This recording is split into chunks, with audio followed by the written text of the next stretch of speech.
My heart is where the Hebrew home is. For where the heart is, that's where you find the Hebrew home. Hebrew home, Hebrew home. Good morning, Hebrew home. My home, my heart is where the Hebrew home is. For where the heart is, that's where you find the Hebrew home.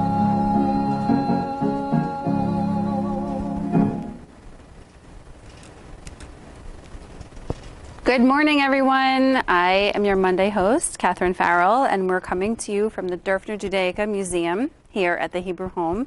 And this is Good Morning Hebrew Home.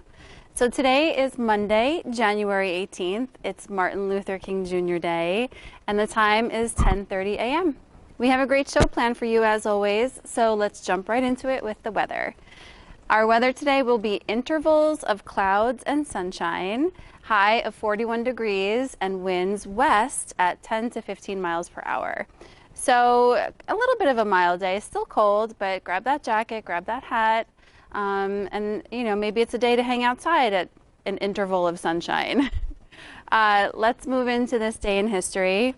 So there was a lot of negative things that happened on January 18th, a lot of weird plane crashes and some war things, so it was really challenging to find anything.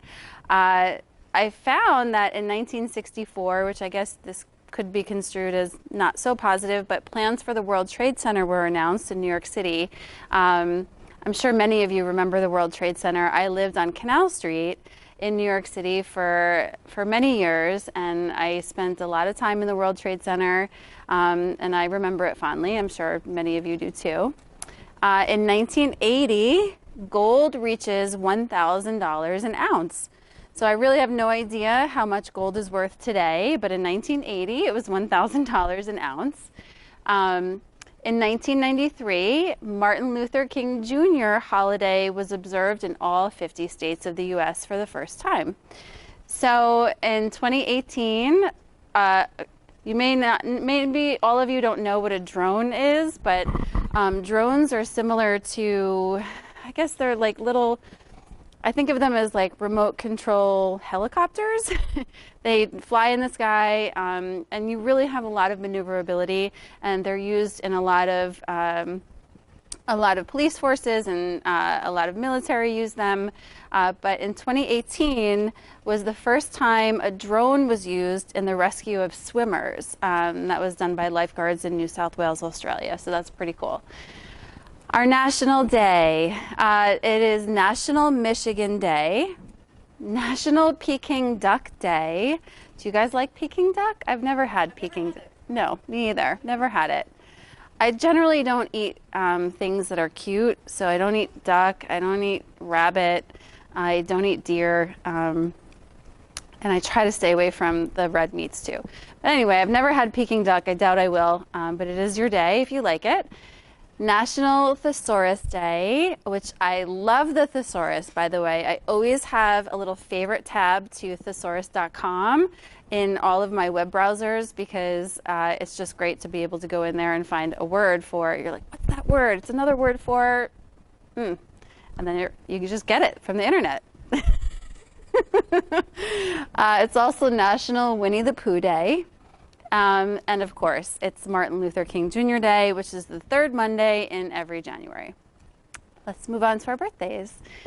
For the residents, it's Beatrice H. Happy birthday. And one staff birthday, it's John H. in plant operations.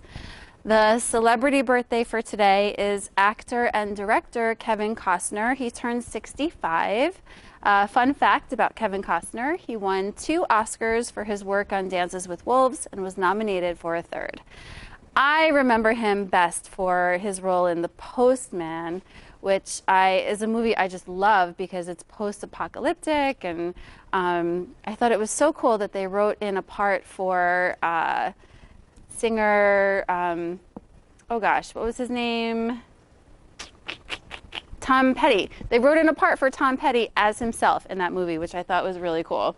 And Kevin Costner was like, hey, weren't you somebody famous? And he's like, I used to be.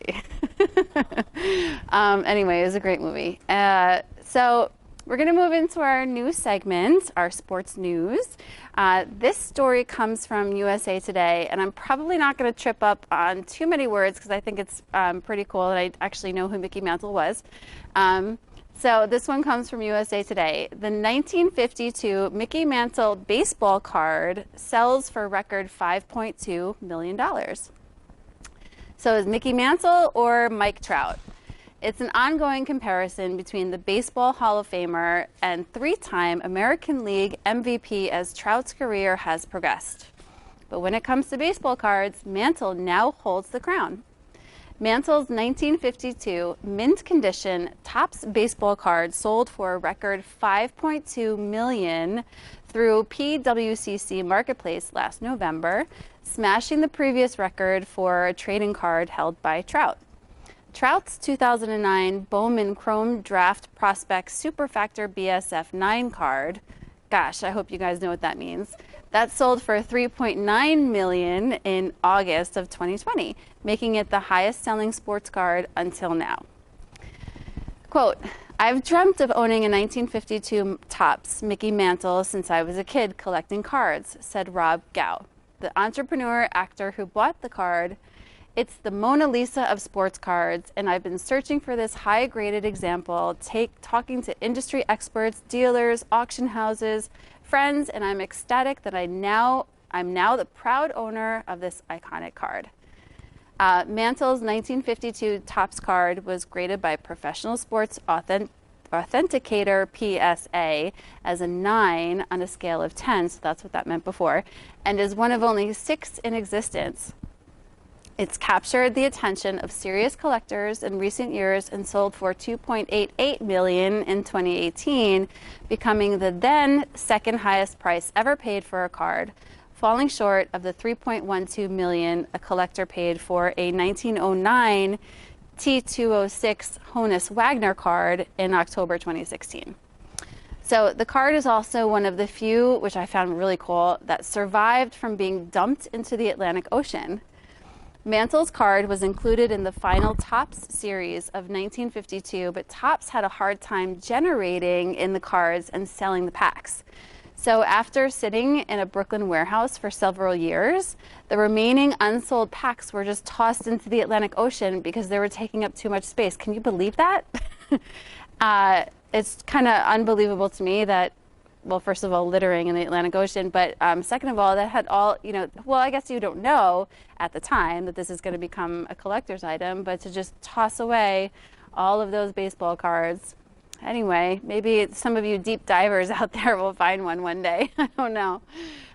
So that's our news, our sports news for today, guys. And before we move into our final segment for today, just a few reminders, just some housekeeping. Remember to tune into Channel 8 later today. We have What's the Story with Kate at 11:15, Exercise with Deborah at 1:30, and our special Martin Luther King Jr. Day concert at 2:30. Don't forget, of course, you can catch this episode of Good Morning Hebrew Home tonight on Channel 88 or on YouTube. If you're watching on YouTube, don't forget to hit the like button, hit the subscribe button, wherever those may be, and watch all of our shows. And we have a lot of other stuff there on the website too, on the YouTube channel. Lots of stories about our dogs, about our residents, the vaccine. So check it all out. All right. Well, it's Martin Luther King Jr. Day, so how can I not talk about Martin Luther King Jr.?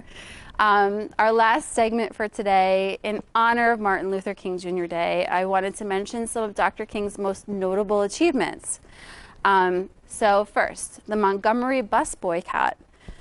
On the same day that Rosa Parks was arrested for refusing to give up her seat on a bus to a white person, King led the boycott on the Montgomery, Alabama bus system. The boycott, which lasted over a year, was a political and social protest against racial segregation. It eventually led to a Supreme Court ruling that dubbed segregated buses unconstitutional. King was arrested for leading the protest. He underwent abuse and multiple threats, and his home was even bombed. but his determination for justice and equality never stopped him in the fight. Next, Southern Christian Leadership Conference.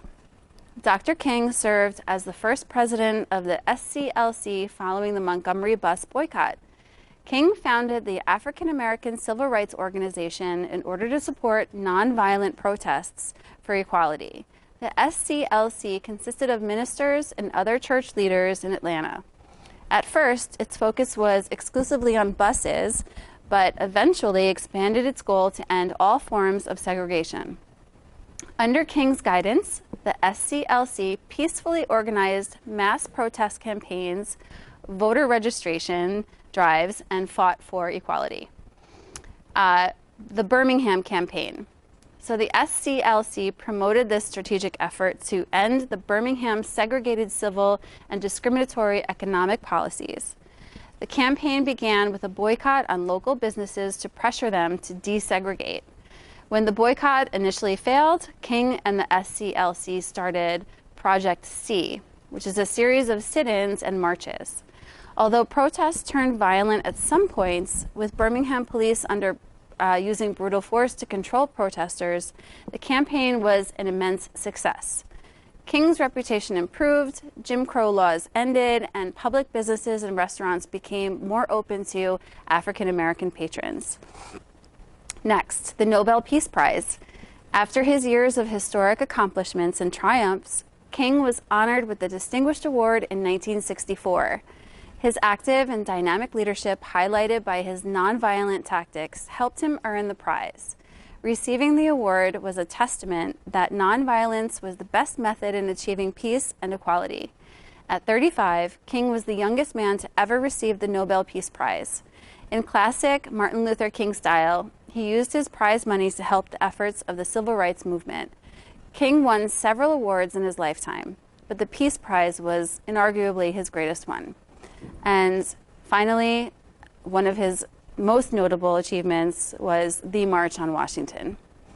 In 1963, Dr. King achieved perhaps his most important accomplishment when he helped lead over 200,000 people to the Lincoln Memorial overlooking the Washington Monument.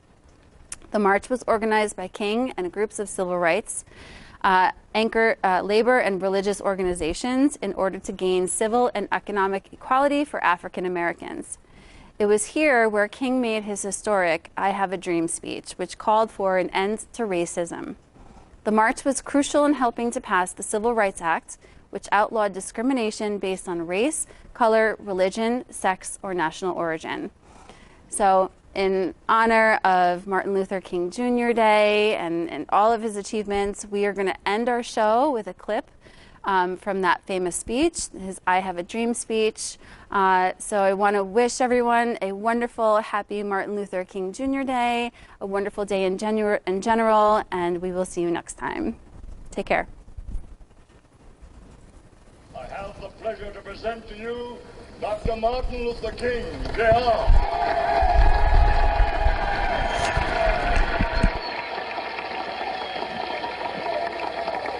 I am happy to join with you today in what will go down in history as the greatest demonstration for freedom in the history of our nation.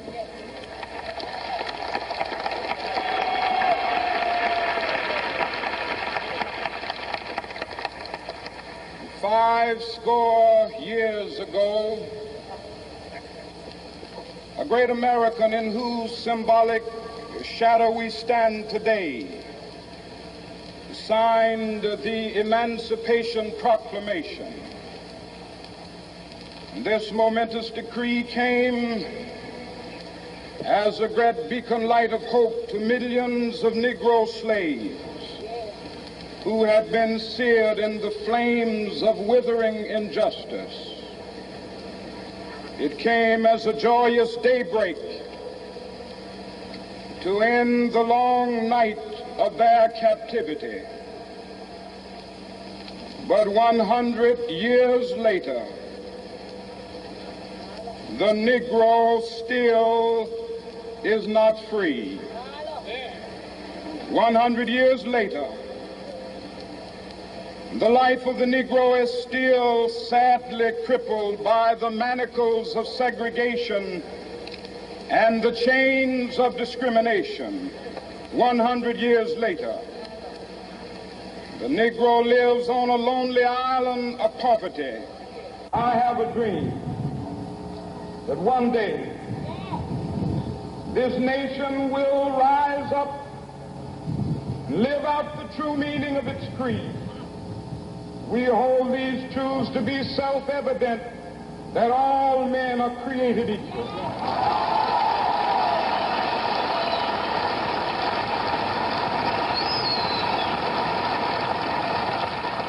I have a dream that one day on the red hills of Georgia, sons of former slaves and the sons of former slave owners will they be able to sit down together at the table of brotherhood. I have a dream that one day, even the state of Mississippi, a state sweltering with the heat of injustice, sweltering with the heat of oppression, will be transformed into an oasis of freedom and justice. I have a dream. My four little children will one day live in a nation where they will not be judged by the color of their skin, but by the content of their character. I have a dream today.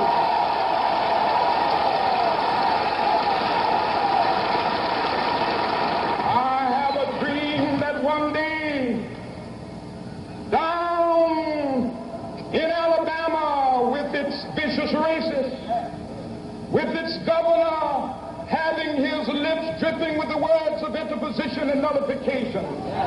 One day right there in Alabama, little black boys and black girls will be able to join hands with little white boys and white girls as sisters and brothers. I have a dream today.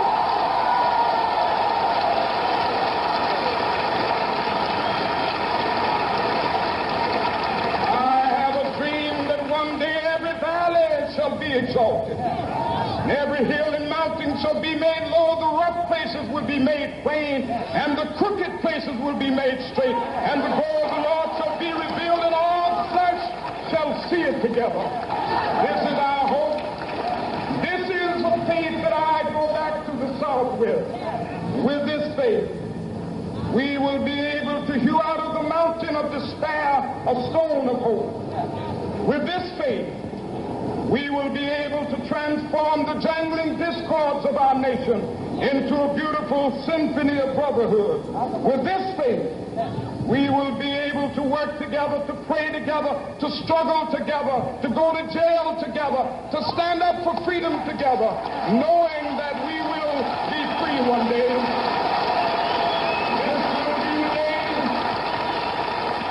This will be the day with all of God's children be able to sing with new meaning, my country, tears of thee. Sweet land of liberty, of thee I sing. Land where my fathers died, land of the pilgrim's pride. From every mountainside, let freedom ring. And if America is to be a great nation, this must become true. And so let freedom ring. From the prodigious hilltops of New Hampshire, let freedom ring.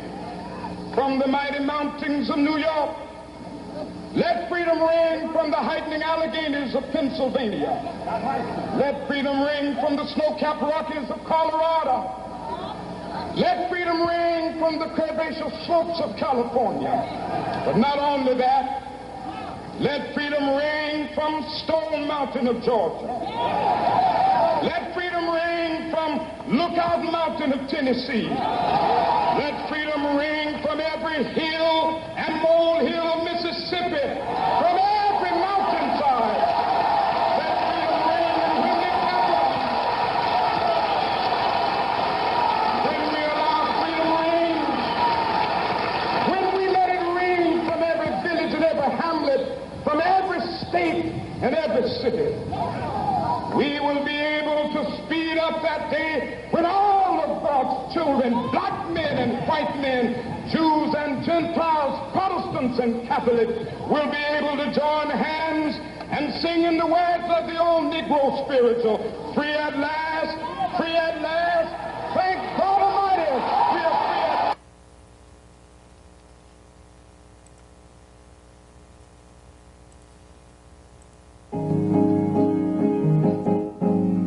Hebrew home, good morning, Hebrew home.